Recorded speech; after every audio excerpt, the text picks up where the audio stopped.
Salut tout le monde! Vous recherchez actuellement un appareil photo hybride? Je vais vous présenter le meilleur rapport qualité-prix en appareil photo hybride pour moins de 900 €. J'ai fait cette liste après de longues heures de recherche, de comparatifs sur internet et avec mon opinion personnelle. Vous trouverez les avantages et les inconvénients de chaque produit dans cette vidéo avec leur lien dans la description. Allez, place aux meilleurs appareils photo hybrides à moins de 900 €. En cinquième place, le Pentax K70 est un hybride accessible pour environ 700 € boîtier nu.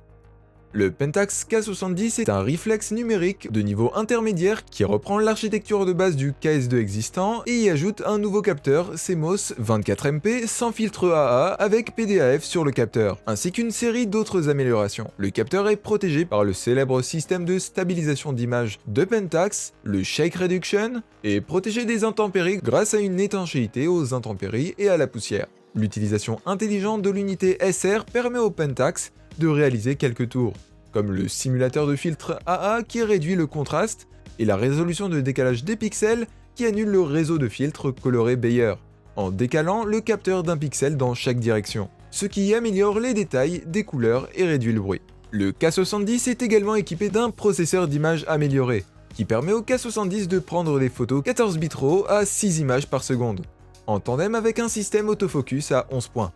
Les 9 points centraux du système AF sont de type croisé, et non sensibles jusqu'à 3 EV. Comme on peut le voir, le Pentax représente un sérieux rapport qualité-prix. Il offre des commandes complètes, à double cadran, de réflexes numériques dans un segment où la plupart se contentent d'un seul appareil. Il possède le plus grand viseur, et il est le seul à offrir une couverture complète de la scène. De plus, il est le seul à offrir une stabilisation de corps et un autofocus à détection de phase sur le capteur. En raison d'un grand viseur à prisme de la stabilisation interne, il s'avère également être l'appareil photo le plus lourd et est livré avec la batterie la plus courte. Ce que les options sans miroir et même les options DSLR ne seront pas, c'est un appareil photo presque indestructible et résistant aux intempéries. Alors, le Pentax K70 est-il aussi bon que ses caractéristiques le laissent présager? Pour résumer, le Pentax K70 présente de nombreux avantages. Une qualité d'image fixe, un AF de première classe en basse lumière, une qualité de construction solide et une stabilisation. La lentille reste assez lente cependant, pendant l'autofocus qui peut rester décevant. De plus, l'appareil compresse assez mal les photos en JPEG. En quatrième place, le Fujifilm X-T30, qui est un hybride assez accessible aux alentours de 900 € boîtier nu. Le X-T30 de Fujifilm propose le même capteur de 26 mégapixels, le même processeur et une grande partie des fonctionnalités du X-T3 haut de gamme à un prix plus raisonnable. Si cela vous semble familier, c'est parce que la relation entre le X-T120 et le X-T2 était la même. Avec le X-T30, vous bénéficiez du dernier système de mise au point automatique de Fujifilm, ainsi que de nombreuses commandes directes et d'un écran tactile inclinable. Le tout dans un boîtier plus petit. Le X-T30 est également beaucoup plus cher que le X-T3, avec un boîtier à 900 € contre 1250 € pour le X-T3. Nous discuterons un peu plus tard des caractéristiques qui ont été supprimées afin de rendre le X-T30 le moins cher des deux options. Cela fait beaucoup de caméras pour moins de 900 €, uniquement pour le corps. À quelques exceptions près, la conception du X-T30 n'a pas beaucoup changé par rapport au X-T20 qui le précède. Et c'est très bien, car le design de cette caméra n'a pas vraiment besoin d'être retouché.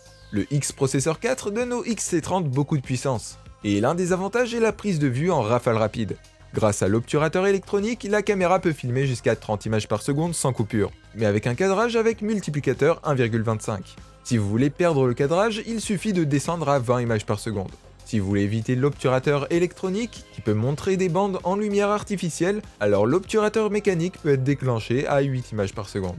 Le XT30 utilise une version améliorée du système AF du XT3, mais ce dernier rattrapera son retard grâce à une mise à jour du micro-logiciel cet été. Le système AF hybride de l'appareil se compose de 425 points de détection de phase qui couvrent toute la largeur du cadre. Le système est hautement personnalisable, de sorte que vous puissiez trouver les réglages qui conviennent le mieux à votre situation. Au niveau des avantages et des inconvénients de l'appareil, le X-T30 offre de superbes images JPEG hors caméra, une excellente qualité vidéo 4K, et il reste très bien construit et compact. De plus, l'écran tactile LCD est inclinable. La capture 4K est limitée à 10 minutes, et le VF, le viseur, est un peu petit. Il n'y a pas de stabilisation d'image intérieure, et pas de chargeur externe pour la batterie. Le X-T30 fait une grande partie de ce que fait le X-T3. Il offre aux débutants et aux passionnés un excellent rapport qualité-prix si vous avez un budget plus important et est un concurrent très solide dans sa catégorie. En troisième place, le Panasonic G7 est un hybride accessible aux alentours de 650 €. Le Panasonic G7 est un descendant direct du tout premier appareil photo hybride. Pourtant, la dernière chose qu'il essaye d'être est un appareil photo hybride. Il essaye plutôt d'être un appareil photo à objectif interchangeable, non spécifique. Un appareil photo où vous n'avez pas à vous demander s'il a un miroir ou non. En conséquence, il ressemble à un réflexe numérique miniature et comprend tous les points de contrôle auxquels on peut s'attendre. En fait, il comprend tous les points de contrôle que vous attendez d'un DSLR de milieu de gamme, y compris des cadrans de contrôle double, ainsi que de nombreux boutons et interrupteurs.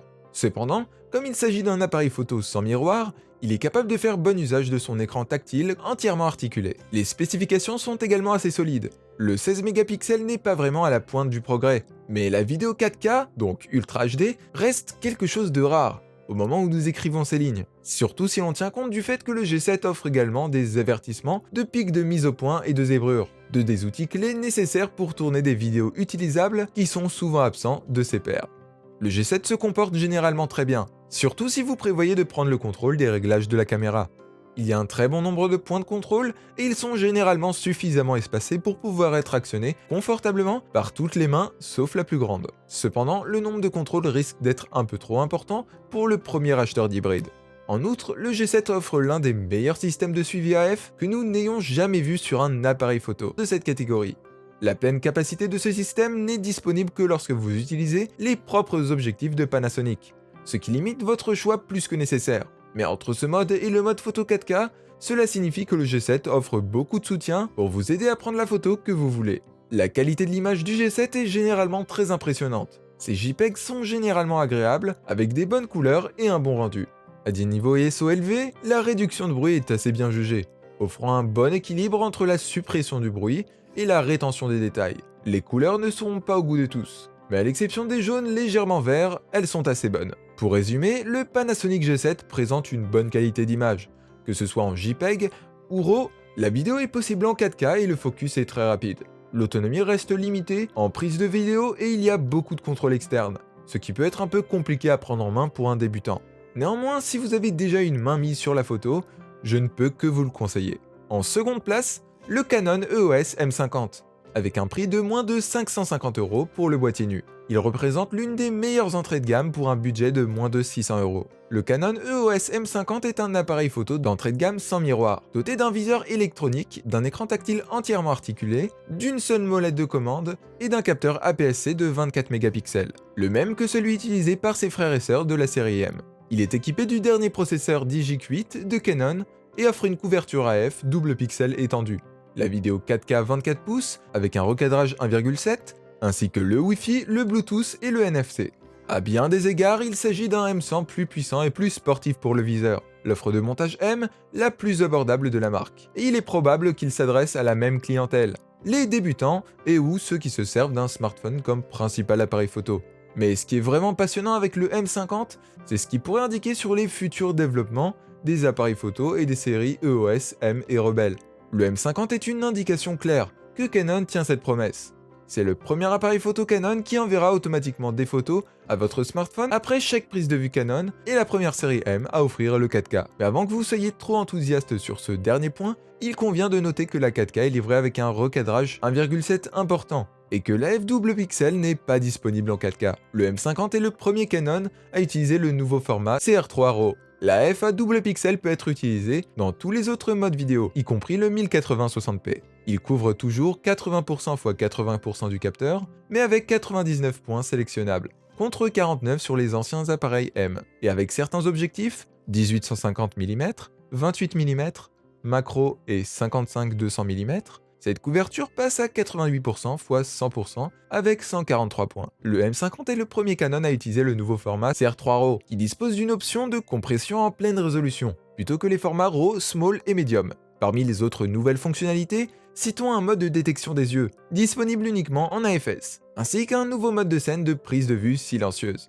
Le M50 est également équipé d'un nouveau capteur gyroscopique, qui communique les mouvements au système IS basé sur l'objectif, pour une meilleure compensation des secousses, ainsi que d'un IS à double détection, utilisant des données du capteur d'image pour compenser les secousses lors de la prise des photos ou de vidéos. Le Canon EOS M50 présente de nombreux avantages, comme un écran de veille, une entrée de micro, des lentilles interchangeables, de superbes vidéos et surtout un excellent rapport qualité-prix. Néanmoins, attention, il ne possède pas de stabilisation de capteur, et les vidéos 4K sont limitées à 24 fps. De plus, les ralentis sont limités à 120 fps en 720 pixels. En tant qu'appareil photo, l'OS M50 est un choix judicieux pour les photographes qui veulent quelque chose de plus avancé qu'un appareil d'entrée de gamme, sans pour autant tomber dans l'excès. Sa qualité d'image, son système AF amélioré et sa connectivité sans fil sont tous impressionnants. Et le nouveau format Sero est un beau bonus. Si c'est la vidéo 4K que vous recherchez, le M50 n'est pas l'appareil qu'il vous faut, en raison de son facteur de recadrage élevé, de son volet roulant et de ses performances AF assez médiocres.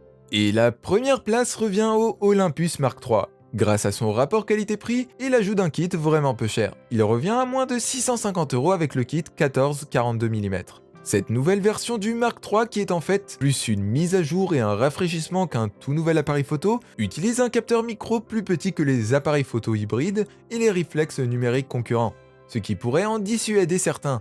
Mais ce capteur est toujours beaucoup plus grand que ceux des appareils photo numériques compacts et des smartphones ordinaires, de sorte que la différence de qualité entre le petit EM10 et un réflexe numérique ne soit plus si grande. Les principales nouveautés de l'Olympus OMD EM10 Mark III sont la vidéo 4K et un processeur d'image plus puissant qui apporte 121 points de mise au point automatique, ainsi qu'un nouveau filtre artistique et d'une modeste retouche de l'extérieur avec des commandes de l'appareil. À l'extérieur, l'OMD EM10 III semble presque identique à la version Mark II existante. Et à l'intérieur, il possède le même capteur micro 16 mégapixels. Nous nous demandions s'il avait le même capteur 20 mégapixels que les modèles Pen F et OMD EM1.2, plus haut de gamme, mais il est clair qu'Olympus ne le fait pas pour l'instant. La qualité de l'image semble très bonne. Ses prises de vue de 16 mégapixels sont nettes et pleines de détails. Le rendu des couleurs est parfait, et les appareils Olympus produisent des JPEG particulièrement agréables. Même si vous les regardez de près, vous verrez que la netteté est assez grossière, et laisse des halos évidents sur les bords. Les photographes passionnés feraient mieux de prendre des fichiers bruts. Il faudrait peut-être convaincre les amateurs de gros appareils au format APS-C que ce format d'Olympus est un sérieux rival. Et c'est le cas. L'OMD EM10 Mark III n'a peut-être pas les mégapixels des appareils concurrents sans miroir, mais il est très proche en termes de qualité d'image, et sa taille lui donne un avantage majeur pour les photographes qui aiment voyager léger. Et vous en avez beaucoup pour votre argent. C'est peut-être le modèle de base de la gamme OMD d'Olympus, mais il possède vraiment les caractéristiques et les commandes d'un appareil photo de milieu de gamme hybride, ou d'un réflexe numérique, ou même de certains modèles avancés.